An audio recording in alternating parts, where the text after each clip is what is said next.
En esta primera fase se entiende por colonialismo el proceso por el cual los países como España, Francia, Portugal, los Países Bajos e Inglaterra legitimaron la dominación política y económica sobre los territorios que sometieron a través de la conquista, asentamiento y explotación tanto en América, Oriente y Asia. Decimos que es una primera fase de expansión, la que llevaron a cabo en los siglos XVI al XVIII algunos países europeos. Hubo una expansión colonial en el siglo XIX con algunas características distintas a las que dieron origen a las colonias de los siglos mencionados. Fueron varias las causas por las que fundaron colonias en los siglos antes mencionados. Destacaron la necesidad de nuevas rutas en la búsqueda de las especias, de buscar nuevas rutas y explorar territorios en otros sitios como fue el caso de América. En esta encontraron distintos productos, algunos desconocidos para los europeos, como el cacao, la papa, el aguacate, la vainilla, la grana cochinilla. De estos, las culturas mesoamericanas tenían varios usos y formas de aprovecharlos.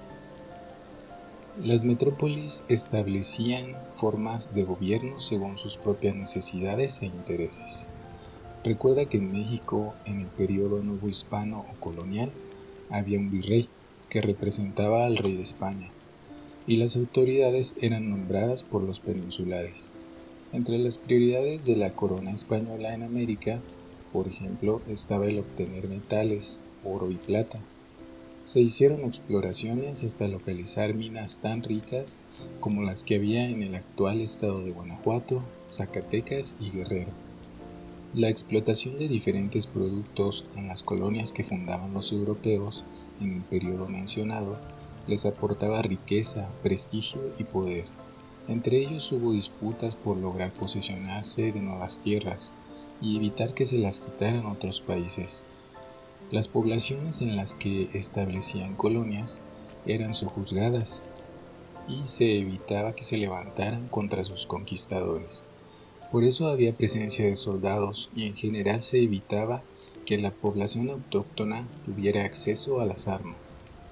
Al imponer no solo sus gobiernos, administración y un sistema mercantilista, su organización social como España y llevar a cabo la evangelización y empezar a enseñar su propio idioma a los pueblos indígenas, llevan a cabo un proceso de colonización.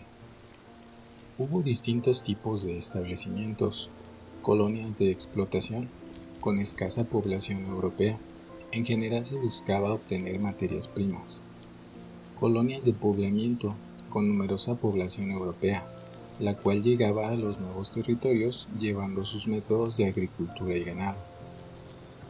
Se considera que el imperialismo es la parte teórica y que su aplicación es el colonialismo, ya que el imperialismo es también un proceso en el cual los distintos países conquistan, dominan, controlan a otros territorios o países, lo que los convierte en imperios. El imperialismo se caracterizó por el dominio militar y económico, siempre con injerencia política de una minoría europea sobre una mayoría de pueblos extranjeros, pero ¿cuándo y qué naciones participaron en su desarrollo?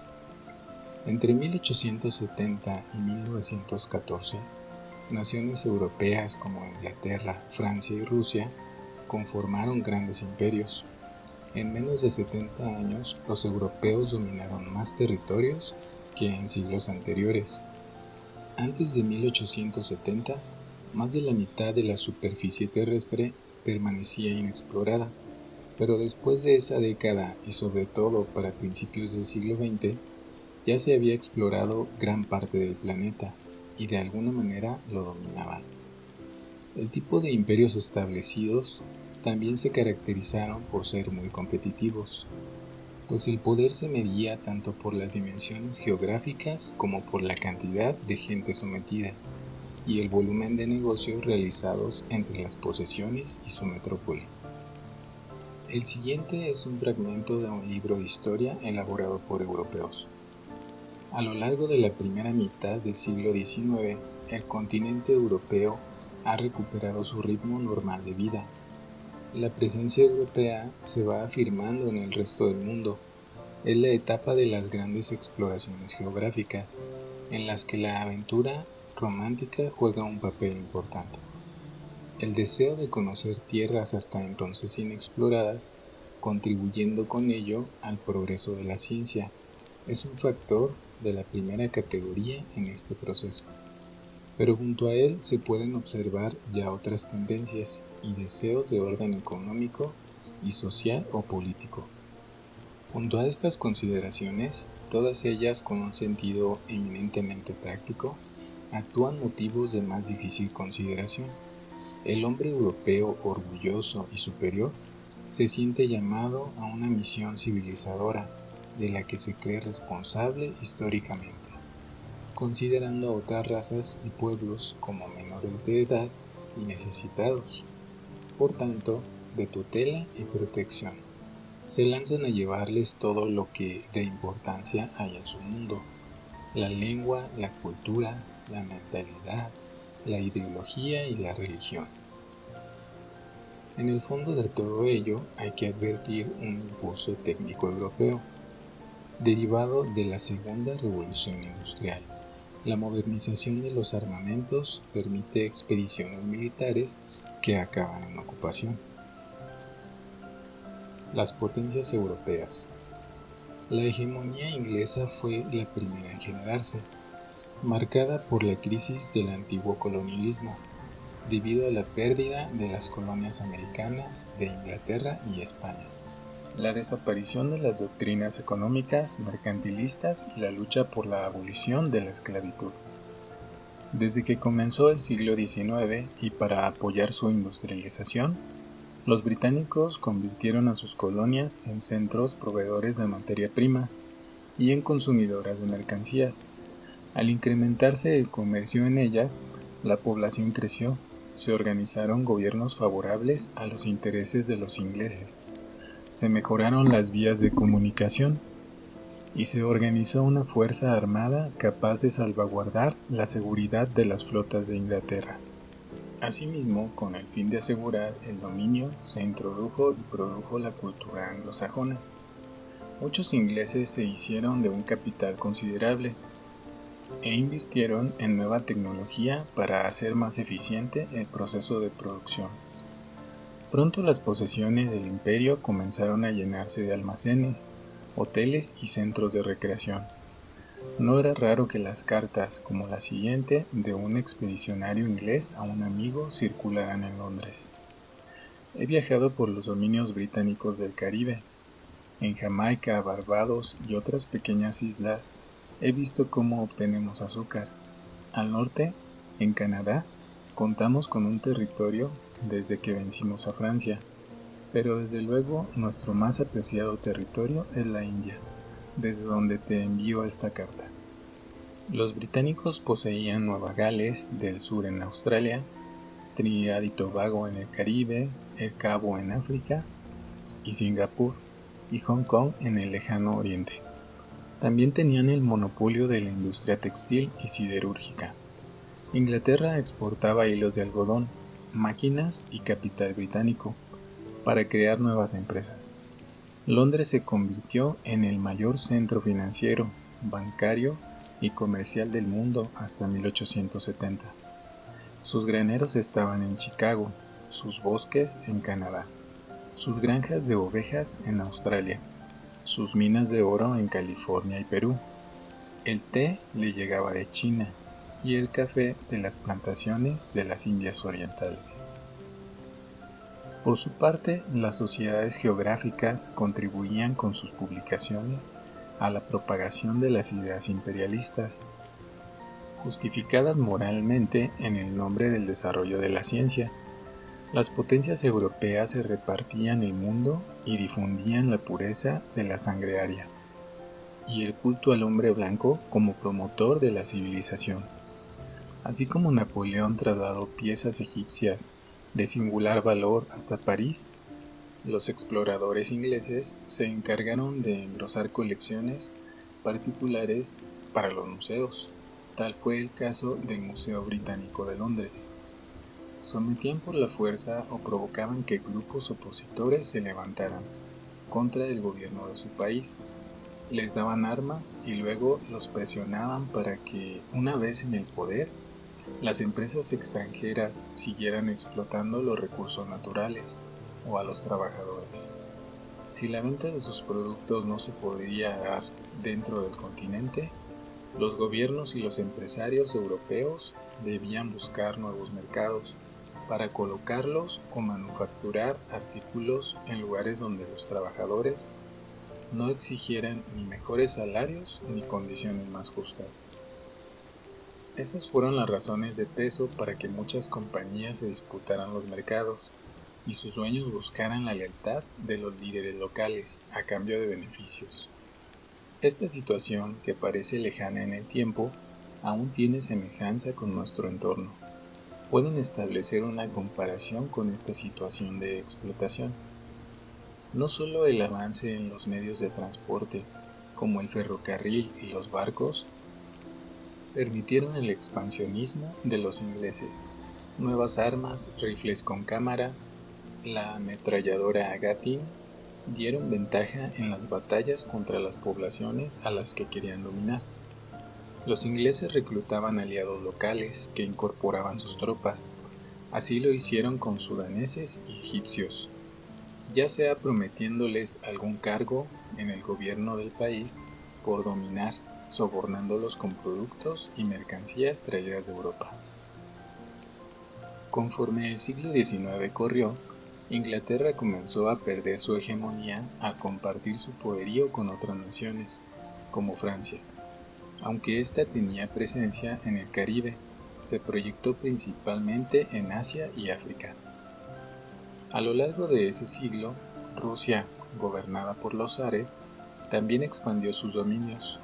No solo llegó a zonas de Finlandia y Polonia, sino también explotó territorios de las islas Aleutianas y Alaska. Obtuvo una región de Besarabia y las ciudades portuarias de Odesa y Sebastopol, en Crimea.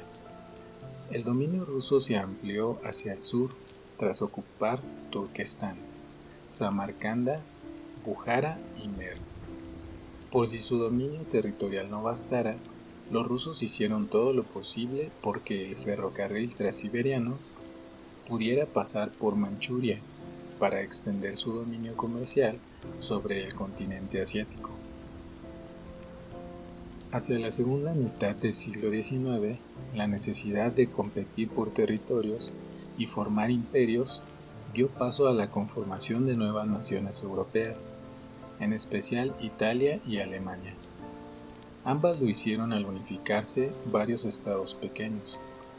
La primera logró su proceso bajo el liderazgo de Giuseppe Garibaldi y el rey Víctor Manuel II entre 1860 y 1871.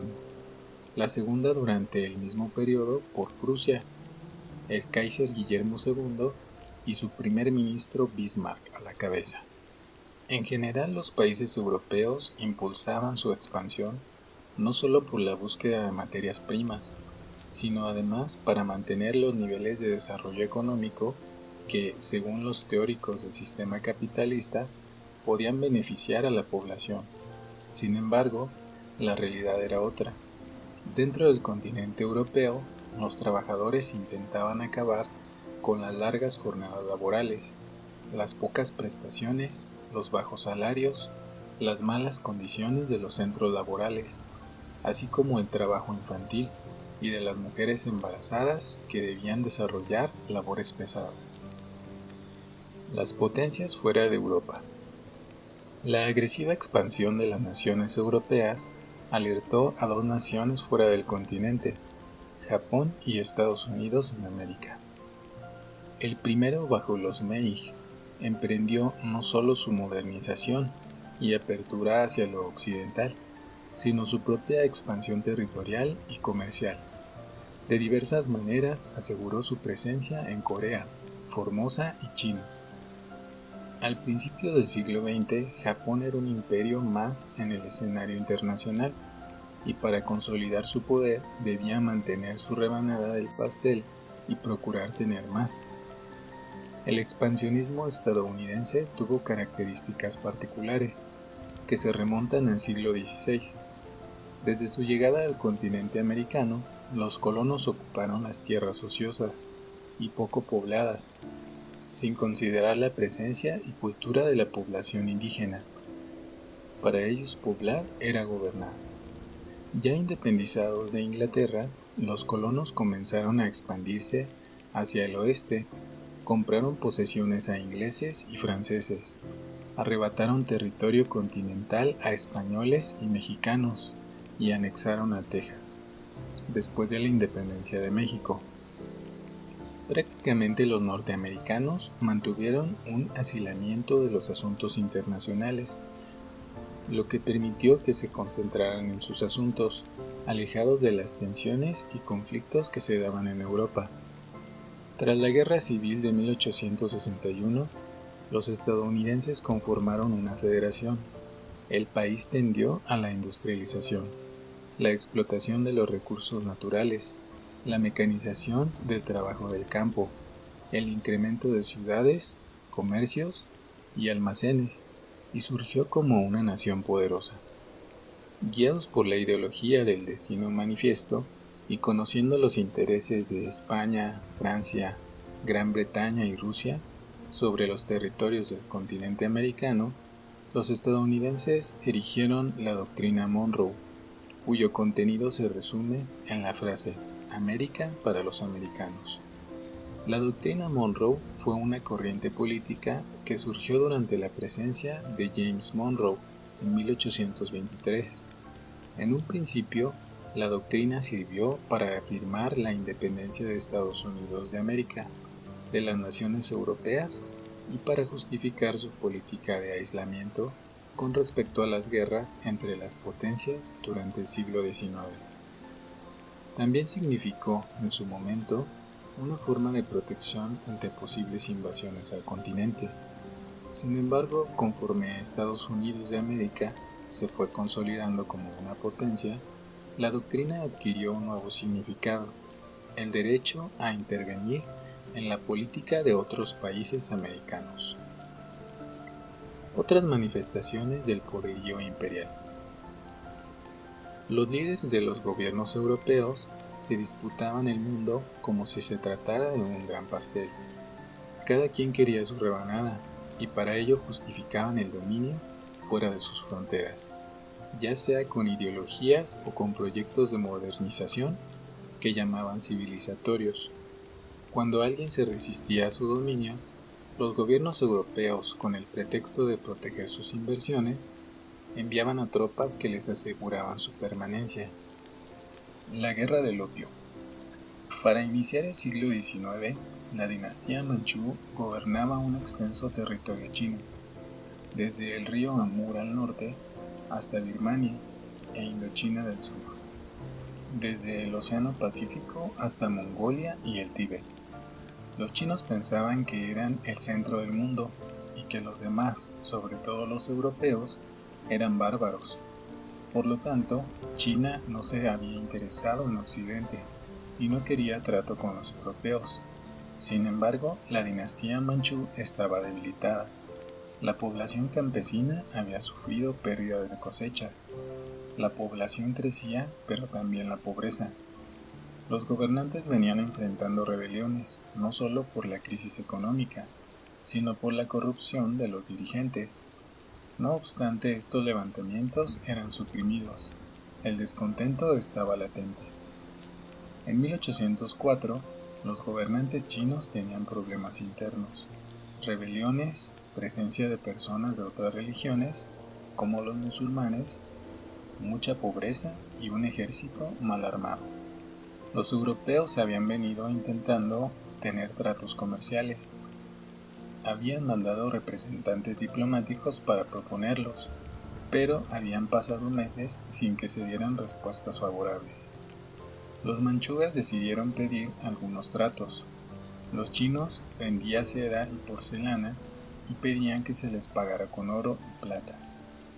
Hacía tiempo que el opio había sido introducido a China y para principios del siglo XVIII la adicción era un problema grave. El gobierno chino trató de prohibir su comercio, dando decretos en 1839, donde se prohibía el uso del opio. Comerciantes ingleses descubrieron el valor de opio, decidieron aprovecharse del mismo, haciendo que los chinos pagaran a los británicos por el opio y usando estos el mismo dinero para pagar por las mercaderías de los chinos. El gobierno chino incautó el opio que estaba almacenado en bodegas y se expulsó a los ingleses. Hubo inconformidades, librándose la Primera Guerra del Opio de 1839 a 1842. Los ingleses bombardearon varios fuertes costeros. China no cedió a las presiones militares hasta que en 1842 varios barcos británicos remontaron el Yangtze hasta Nankín. Esta demostración de fuerza obligó al gobierno del emperador a firmar el Tratado de Nankín. Dice Jacques Garnett en su libro El mundo chino que, en realidad, las tropas inglesas eran escasas, pero debido al tiempo que tardaba en llegar la información a la capital y lo poco fiable de esta, sumado al temor de la corte, China acaba cediendo fácilmente. Como pago, dona a Inglaterra Hong Kong, le entrega una indemnización y la convierte en nación más favorecida en los intercambios comerciales. El comercio del opio se reanudó. China hubo de ceder a Inglaterra el territorio conocido como Hong Kong, puerto de gran importancia comercial, además de concesionar a los ingleses 5 puertos más.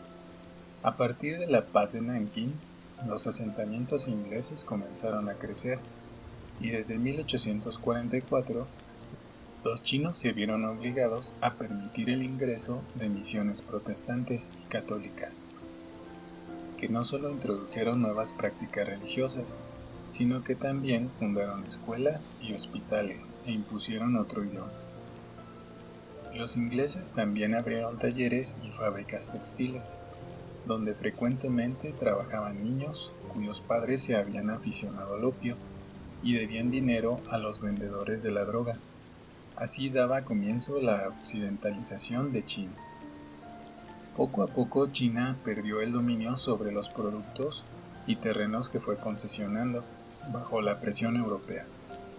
Cuando los chinos se inconformaban, no aceptaban o intentaban dar marcha atrás a lo pactado, los europeos, Francia, Inglaterra y España, se aliaban y vencían a los mal organizados milicianos chinos.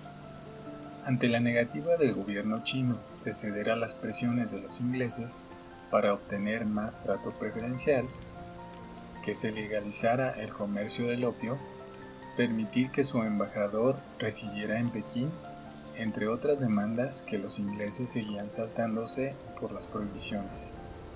En 1857, los ingleses atacaron a los chinos, al considerar que estos no respetaban acuerdos comerciales, y se acusaban de piratería de barcos bajo la bandera británica.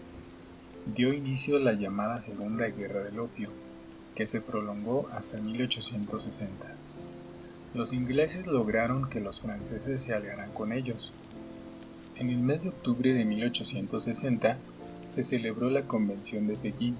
Los chinos debieron firmar el Tratado de Pekín, que ponía fin a la guerra. Los chinos cedieron Tonkin a los franceses, Birmania a los ingleses y las islas Ryukyu a Japón.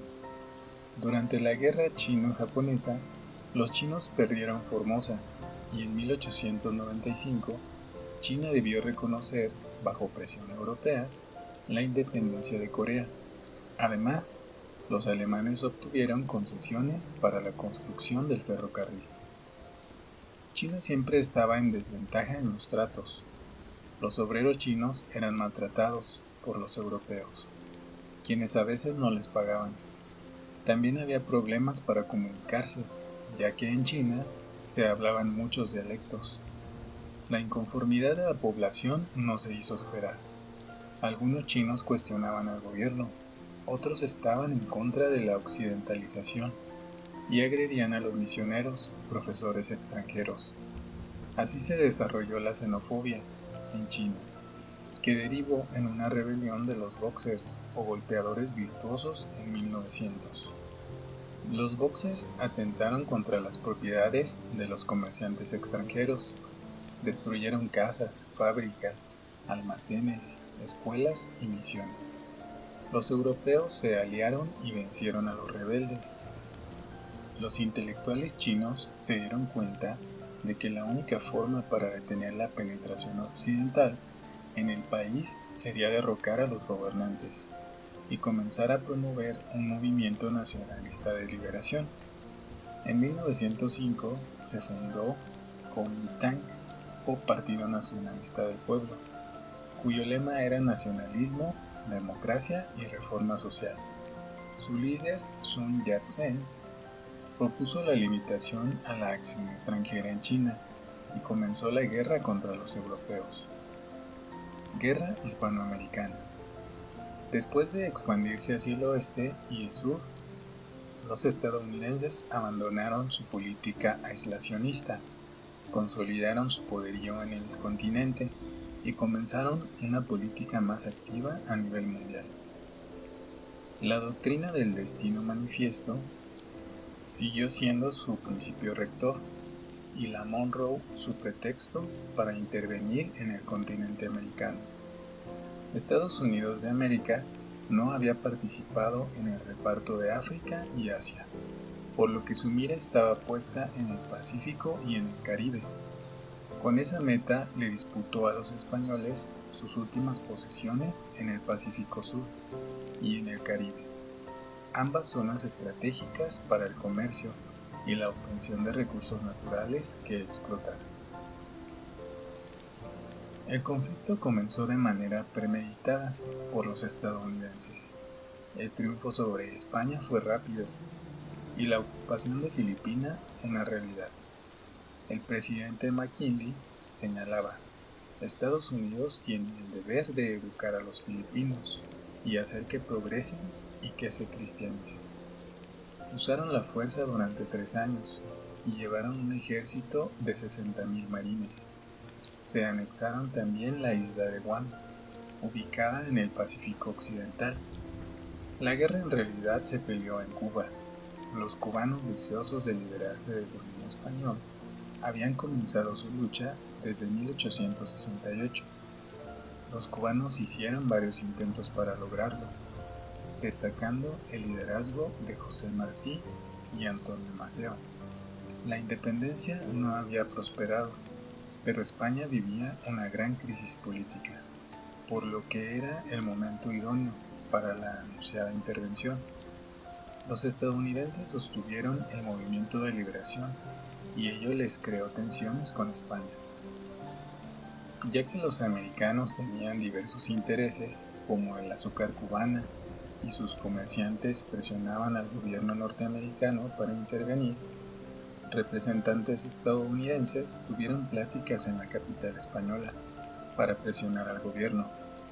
Los diferentes sucesos entre ellos presagiaban cada vez más el enfrentamiento que finalmente tuvo lugar en 1898. La victoria fue para los estadounidenses y Cuba se independizó de España. Sin embargo, el pago fue caro. Los estadounidenses establecieron un enclave en la bahía de Guantánamo desde 1903 y se aseguraron el derecho de intervenir en Cuba si los intereses de sus inversionistas se veían afectados. En el Tratado de París, firmado para poner fin a la guerra, se convenía que España cedía a Estados Unidos de América los últimos territorios ultramarinos de su imperio. Así, la nación americana recibió Puerto Rico, una isla más del Caribe que quedaría como protectorado y no como parte integral de la nación estadounidense. Dominación de África. El continente africano fue repartido entre las potencias europeas, sin ninguna consideración, sobre todo a partir de la Conferencia de Berlín, convocada por los alemanes en 1884. En ella, las naciones europeas se repartieron el continente sin considerar a la población local y estableciendo fronteras según sus intereses. Los europeos justificaban su presencia diciendo que su misión era mitigar el salvajismo de los aborígenes, pero sus incursiones eran crueles. Durante la conquista de Sudán, Lord Kitchener ordenó se usaran ametralladoras y mataron a más de 10.000 sudaneses, cuyas armas no tenían el poder de las inglesas. Los militares ingleses solo tuvieron 48 bajas y no ayudaron a los heridos, como lo deja ver un soldado inglés en su diario. Pedían agua y que les ayudáramos, pero nuestros oficiales les volvieron la espalda. El mismo Kitchener convirtió la calavera de un líder sudanés en una escribanía. El reparto del continente africano se hizo pensado en tener acceso a la materia prima. Los industriales y comerciantes europeos, apoyados por gobiernos locales, buscaron obtener ventajas diversas. En todos los dominios protectorados o colonias saquearon las riquezas: especias, marfil, gemas, oro, productos animales y vegetales. Portugal no permitió la evolución de sus posesiones hacia la autonomía, ya que los portugueses creían que los africanos eran un error de Dios.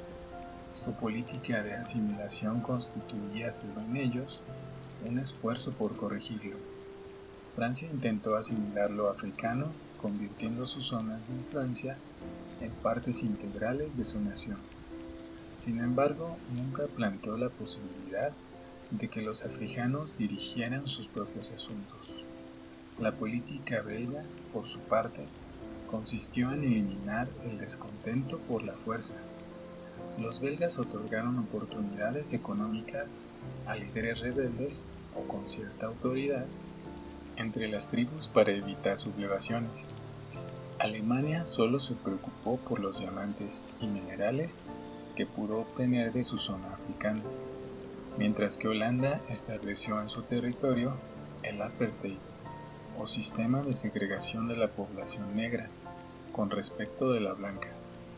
Inglaterra no intentó hacer de África parte de la metrópoli, prefirió guiar sus colonias hacia la autonomía limitada.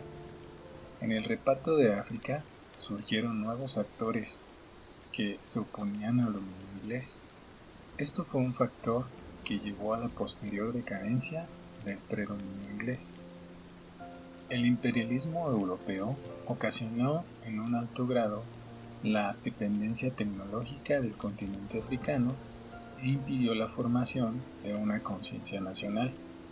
Cada región adoptó el idioma, la estructura de gobierno y el sistema educativo y de producción que le propuso la metrópoli. Los africanos aprendieron la historia europea y perdieron gran parte de su identidad y cultura.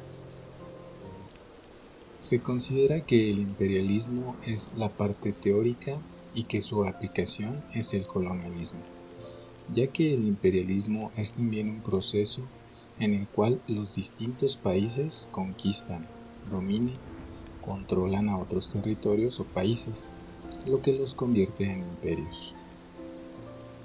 El imperialismo se caracterizó por el dominio militar y económico, siempre con injerencia política de una minoría europea sobre una mayoría de pueblos extranjeros. Pero, ¿cuándo y qué naciones participaron en su desarrollo? Entre 1870 y 1914, naciones europeas como Inglaterra, Francia y Rusia conformaron grandes imperios. En menos de 70 años, los europeos dominaron más territorios que en siglos anteriores. Antes de 1870, más de la mitad de la superficie terrestre permanecía inexplorada, pero después de esa década y sobre todo para principios del siglo XX, ya se había explorado gran parte del planeta y de alguna manera lo dominaban. El tipo de imperios establecidos también se caracterizaron por ser muy competitivos. pues el poder se medía tanto por las dimensiones geográficas como por la cantidad de gente sometida y el volumen de negocios realizados entre las posesiones y su metrópoli. El siguiente es un fragmento de un libro de historia elaborado por europeos. A lo largo de la primera mitad del siglo XIX, el continente europeo ha recuperado su ritmo normal de vida. La presencia europea se va afirmando en el resto del mundo. Es la etapa de las grandes exploraciones geográficas, en las que la aventura romántica juega un papel importante. El deseo de conocer tierras hasta entonces inexploradas, contribuyendo con ello al progreso de la ciencia, es un factor de la primera categoría en este proceso. Pero junto a él se pueden observar ya otras tendencias y deseos de orden económico y social o político. Junto a estas consideraciones, todas ellas con un sentido eminentemente práctico, actúan motivos de más difícil consideración. El hombre europeo orgulloso y superior se siente llamado a una misión civilizadora de la que se cree responsable históricamente, considerando a otras razas y pueblos como menores de edad y necesitados, por tanto, de tutela y protección. Se lanzan a llevarles todo lo que de importancia hay en su mundo: la lengua, la cultura, la mentalidad, la ideología y la religión. En el fondo de todo ello hay que advertir un impulso técnico europeo, derivado de la Segunda Revolución Industrial. La modernización de los armamentos permite expediciones militares que acaban en ocupación. Las potencias europeas. La hegemonía inglesa fue la primera en generarse, marcada por la crisis del antiguo colonialismo, debido a la pérdida de las colonias americanas de Inglaterra y España, la desaparición de las doctrinas económicas mercantilistas y la lucha por la abolición de la esclavitud. Desde que comenzó el siglo XIX y para apoyar su industrialización, los británicos convirtieron a sus colonias en centros proveedores de materia prima y en consumidoras de mercancías. Al incrementarse el comercio en ellas, la población creció. Se organizaron gobiernos favorables a los intereses de los ingleses.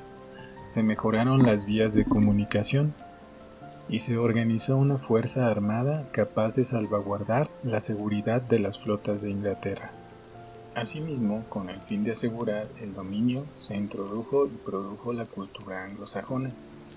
Muchos ingleses se hicieron de un capital considerable e invirtieron en nueva tecnología para hacer más eficiente el proceso de producción. Pronto las posesiones del imperio comenzaron a llenarse de almacenes, hoteles y centros de recreación. No era raro que las cartas, como la siguiente, de un expedicionario inglés a un amigo, circularan en Londres. He viajado por los dominios británicos del Caribe. En Jamaica, Barbados y otras pequeñas islas, he visto cómo obtenemos azúcar. Al norte, en Canadá, contamos con un territorio desde que vencimos a Francia, pero desde luego nuestro más apreciado territorio es la India, desde donde te envío esta carta. Los británicos poseían Nueva Gales del Sur en Australia, Trinidad y Tobago en el Caribe, El Cabo en África y Singapur y Hong Kong en el lejano oriente. También tenían el monopolio de la industria textil y siderúrgica. Inglaterra exportaba hilos de algodón, máquinas y capital británico para crear nuevas empresas. Londres se convirtió en el mayor centro financiero, bancario y comercial del mundo hasta 1870. Sus graneros estaban en Chicago, sus bosques en Canadá, sus granjas de ovejas en Australia, sus minas de oro en California y Perú. El té le llegaba de China y el café de las plantaciones de las Indias Orientales. Por su parte, las sociedades geográficas contribuían con sus publicaciones a la propagación de las ideas imperialistas, justificadas moralmente en el nombre del desarrollo de la ciencia. Las potencias europeas se repartían el mundo y difundían la pureza de la sangre aria y el culto al hombre blanco como promotor de la civilización.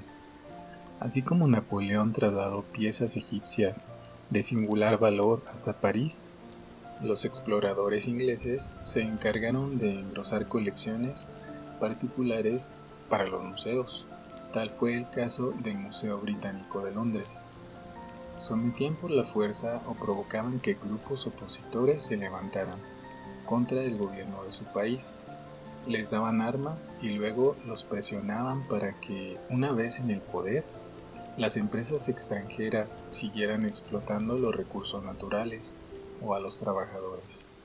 Si la venta de sus productos no se podía dar dentro del continente, los gobiernos y los empresarios europeos debían buscar nuevos mercados para colocarlos o manufacturar artículos en lugares donde los trabajadores no exigieran ni mejores salarios ni condiciones más justas. Esas fueron las razones de peso para que muchas compañías se disputaran los mercados y sus dueños buscaran la lealtad de los líderes locales a cambio de beneficios.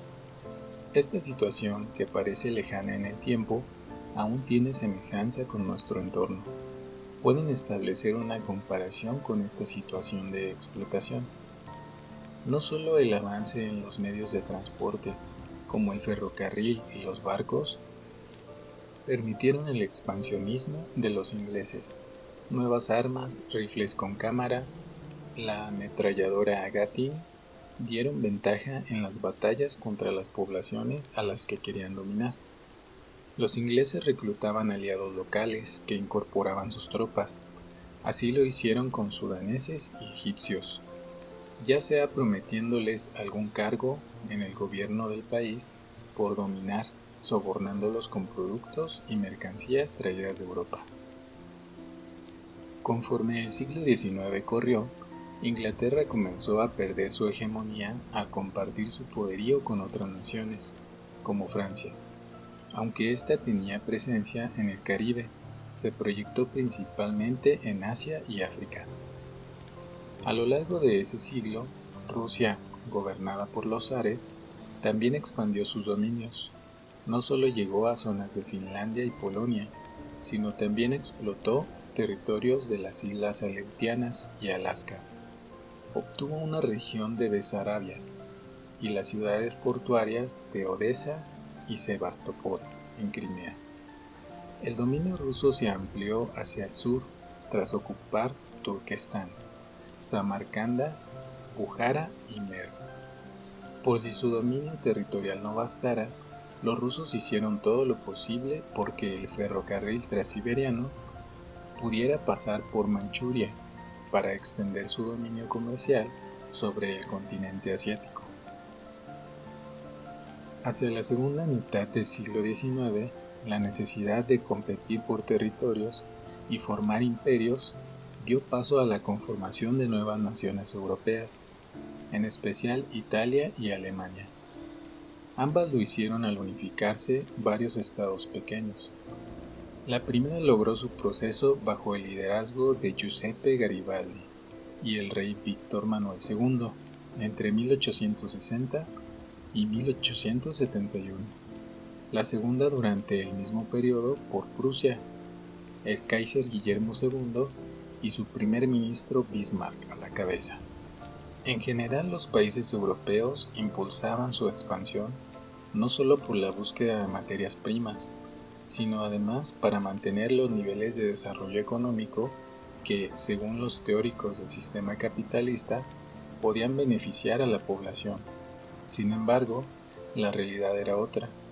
Dentro del continente europeo, los trabajadores intentaban acabar con las largas jornadas laborales, las pocas prestaciones, los bajos salarios, las malas condiciones de los centros laborales, así como el trabajo infantil y de las mujeres embarazadas que debían desarrollar labores pesadas. Las potencias fuera de Europa. La agresiva expansión de las naciones europeas alertó a dos naciones fuera del continente, Japón y Estados Unidos en América. El primero bajo los Meiji, emprendió no solo su modernización y apertura hacia lo occidental, sino su propia expansión territorial y comercial. De diversas maneras aseguró su presencia en Corea, Formosa y China. Al principio del siglo XX, Japón era un imperio más en el escenario internacional, y para consolidar su poder debía mantener su rebanada del pastel y procurar tener más. El expansionismo estadounidense tuvo características particulares, que se remontan al siglo XVI. Desde su llegada al continente americano, los colonos ocuparon las tierras ociosas y poco pobladas, sin considerar la presencia y cultura de la población indígena. Para ellos poblar era gobernar.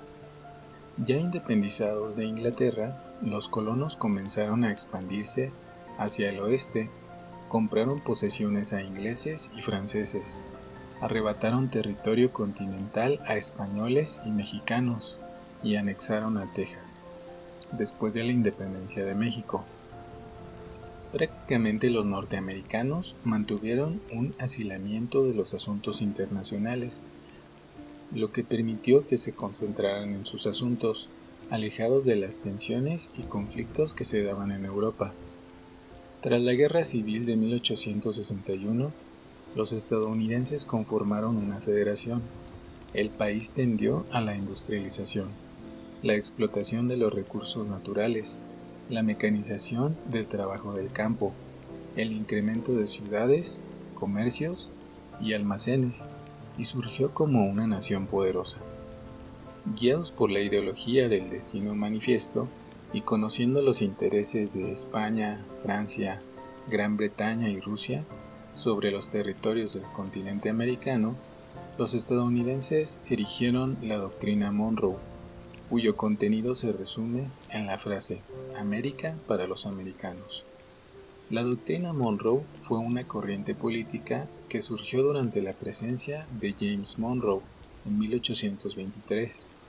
En un principio, la doctrina sirvió para afirmar la independencia de Estados Unidos de América, de las naciones europeas y para justificar su política de aislamiento con respecto a las guerras entre las potencias durante el siglo XIX. También significó, en su momento, una forma de protección ante posibles invasiones al continente. Sin embargo, conforme Estados Unidos de América se fue consolidando como una potencia, la doctrina adquirió un nuevo significado: el derecho a intervenir en la política de otros países americanos. Otras manifestaciones del poderío imperial.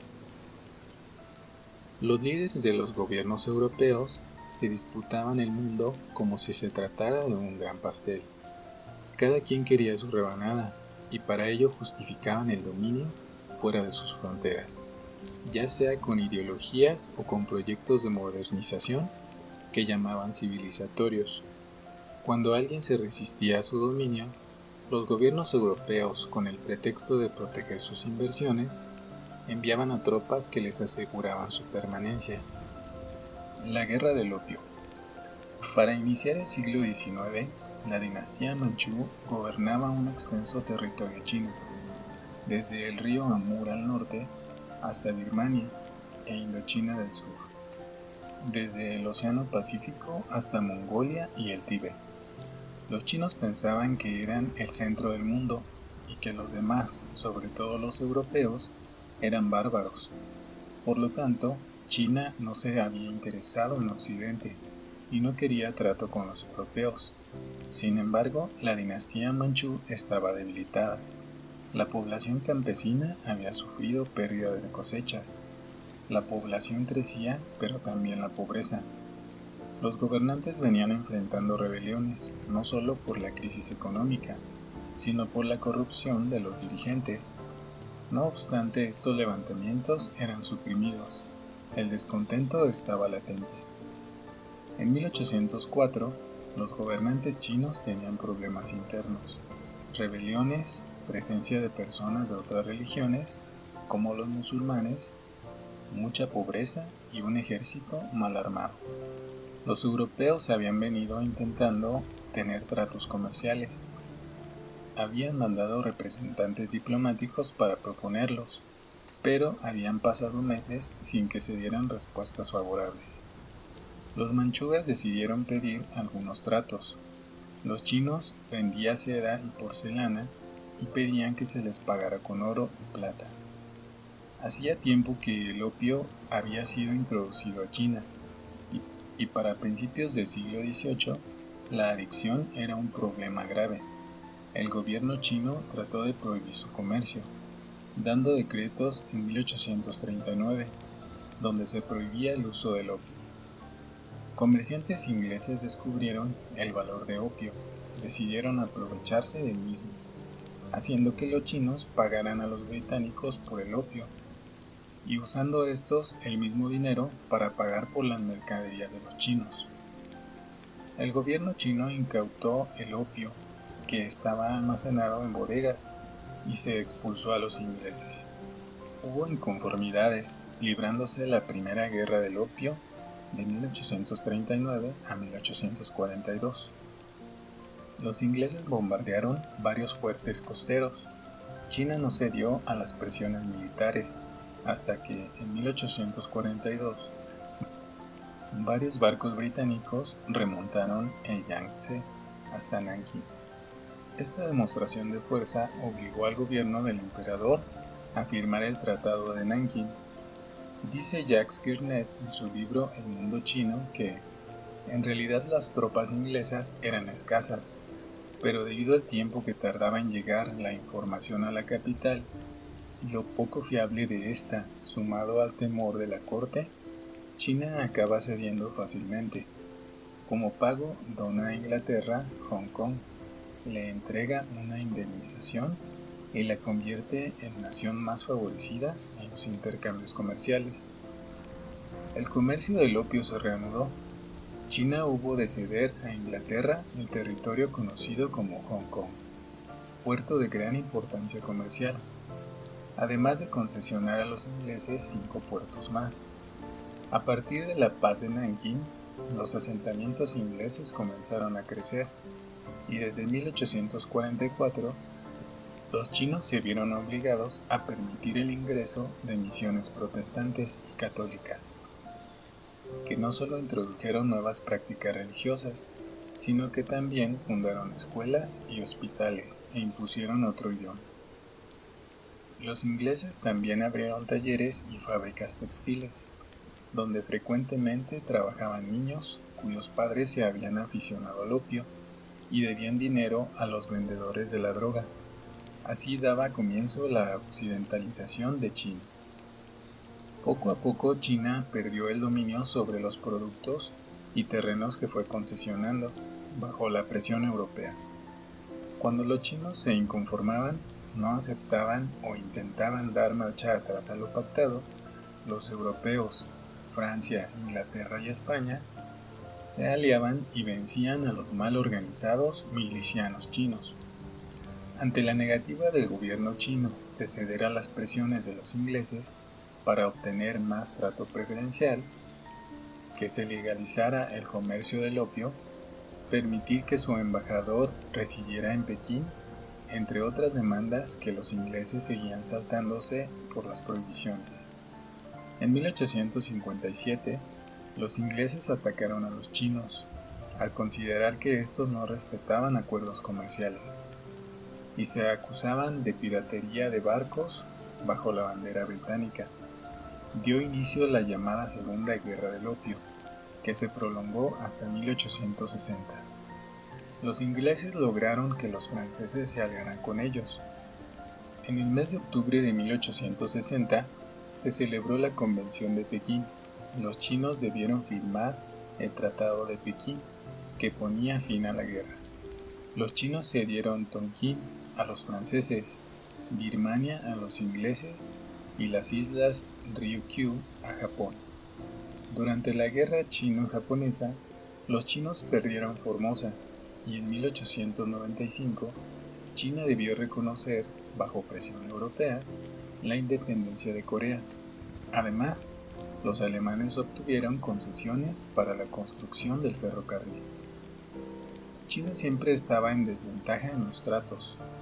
Los obreros chinos eran maltratados por los europeos, quienes a veces no les pagaban. También había problemas para comunicarse, ya que en China se hablaban muchos dialectos. La inconformidad de la población no se hizo esperar. Algunos chinos cuestionaban al gobierno, otros estaban en contra de la occidentalización y agredían a los misioneros y profesores extranjeros. Así se desarrolló la xenofobia en China, que derivó en una rebelión de los boxers o golpeadores virtuosos en 1900. Los boxers atentaron contra las propiedades de los comerciantes extranjeros, destruyeron casas, fábricas, almacenes, escuelas y misiones. Los europeos se aliaron y vencieron a los rebeldes. Los intelectuales chinos se dieron cuenta de que la única forma para detener la penetración occidental en el país sería derrocar a los gobernantes y comenzar a promover un movimiento nacionalista de liberación. En 1905 se fundó Kuomintang, o Partido Nacionalista del Pueblo, cuyo lema era nacionalismo, democracia y reforma social. Su líder, Sun Yat-sen, propuso la limitación a la acción extranjera en China y comenzó la guerra contra los europeos. Guerra hispanoamericana. Después de expandirse hacia el oeste y el sur, los estadounidenses abandonaron su política aislacionista, consolidaron su poderío en el continente y comenzaron una política más activa a nivel mundial. La doctrina del destino manifiesto siguió siendo su principio rector y la Monroe su pretexto para intervenir en el continente americano. Estados Unidos de América no había participado en el reparto de África y Asia, por lo que su mira estaba puesta en el Pacífico y en el Caribe. Con esa meta le disputó a los españoles sus últimas posesiones en el Pacífico Sur y en el Caribe, ambas zonas estratégicas para el comercio y la obtención de recursos naturales que explotar. El conflicto comenzó de manera premeditada por los estadounidenses. El triunfo sobre España fue rápido y la ocupación de Filipinas una realidad. El presidente McKinley señalaba: Estados Unidos tiene el deber de educar a los filipinos y hacer que progresen y que se cristianicen. Usaron la fuerza durante 3 años y llevaron un ejército de 60,000 marines. Se anexaron también la isla de Guam, ubicada en el Pacífico Occidental. La guerra en realidad se peleó en Cuba. Los cubanos, deseosos de liberarse del dominio español, habían comenzado su lucha desde 1868. Los cubanos hicieron varios intentos para lograrlo, destacando el liderazgo de José Martí y Antonio Maceo. La independencia no había prosperado, pero España vivía una gran crisis política, por lo que era el momento idóneo para la anunciada intervención. Los estadounidenses sostuvieron el movimiento de liberación y ello les creó tensiones con España. Ya que los americanos tenían diversos intereses, como el azúcar cubana, y sus comerciantes presionaban al gobierno norteamericano para intervenir, representantes estadounidenses tuvieron pláticas en la capital española para presionar al gobierno. Los diferentes sucesos entre ellos presagiaban cada vez más el enfrentamiento que finalmente tuvo lugar en 1898. La victoria fue para los estadounidenses y Cuba se independizó de España. Sin embargo, el pago fue caro. Los estadounidenses establecieron un enclave en la bahía de Guantánamo desde 1903 y se aseguraron el derecho de intervenir en Cuba si los intereses de sus inversionistas se veían afectados. En el Tratado de París, firmado para poner fin a la guerra, se convenía que España cedía a Estados Unidos de América los últimos territorios ultramarinos de su imperio.